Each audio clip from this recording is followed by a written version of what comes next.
વડોદરાની માજલપુર વિધાનસભા બેઠક ઉપર ભાજપે ચૂંટણી પ્રચારને વેગ આપ્યો।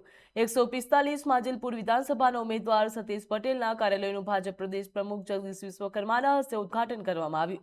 જે આ કાર્યક્રમની શરૂઆત સ્વર્ગસ્થ યોગેશ પટેલના તસવીરને પુષ્પાંજલિ અર્પણ કરીને કરવામાં આવી હતી। પ્રદેશ પ્રમુખ યોગેશ પટેલના જનસેવા અને સંગઠન માટેના યોગદાનને યાદ કરતા તેમના અધૂરા સંકલ્પોને આગળ વધારવાનો સંદેશો આપ્યો।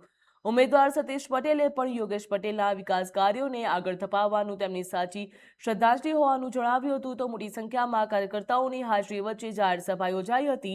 ત્યારબાદ વિજય મુહૂર્તમાં ઉમેદવાર સતીશ પટેલ ઉમેદવારી ફોર્મ ભરવા માટે પ્રસ્થાન કર્યું। યોગેશભાઈ પટેલ પૂર્વ ધારાસભ્યશ્રી ના દેહાંત બાદ ખાલી પડેલી આ વિધાનસભાની સીટની માંજલપુરાનું આ બાય ઇલેક્શનમાં આજે જ્યારે નામાંકન કરવા જઈ રહ્યા છીએ ત્યારે એવું કહીશ કે લગભગ 1990માં જ્યારે પ્રથમ ચૂંટણી લડાતા યોગેશભાઈ ત્યારથી લગભગ 8 વખત સુધી સતત જનતાનો પ્રેમ એમને સાંભળ્યો છે। સતત પ્રજાના પ્રશ્નોની વાચા આપવાનો એમનો સ્વભાવ હતો। શાસક પક્ષમાં હોવા છતાંય એ સરકારને સાચી વાત કહેતા હતા અને સેવા સમર્પણના ભાવથી ભારતીય જનતા પાર્ટીનો જેમ કાર્યકર્તા જોડાયેલો છે એવો જ સેવા સમર્પણના ભાવ સાથે સતત 8 વખત એમણે આ વડોદરાની સેવા કરી છે।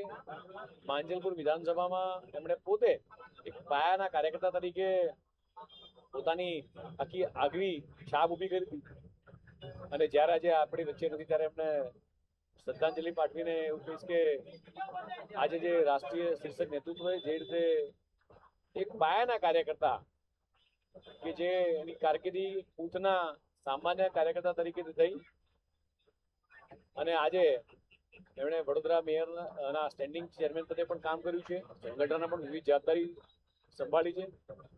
એવા સતીશભાઈ પટેલને ભારતીય જનતા પાર્ટી ઉમેદવારીની તક સોંપી છે।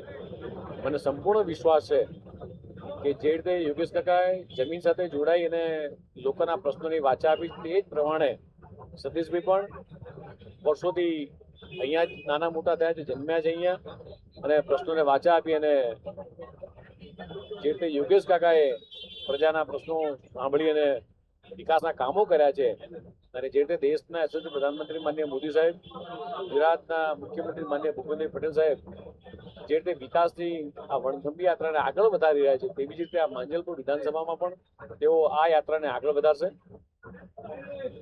સાથે સાથે એવું ચોક્કસ કહીશ કે આપના માધ્યમથી માંજલપુર વિધાનસભાના લોકોને પણ આવો આપણે સૌ ભેગા મળી અને આપણા પૂર્વ સદસ્ય યોગેશ કાકાને સાચી શ્રદ્ધાંજલિ આપી અને વધુ મતદાન કરી અને આ કમળની આ વિકાસ યાત્રાને આગળ વધારીએ।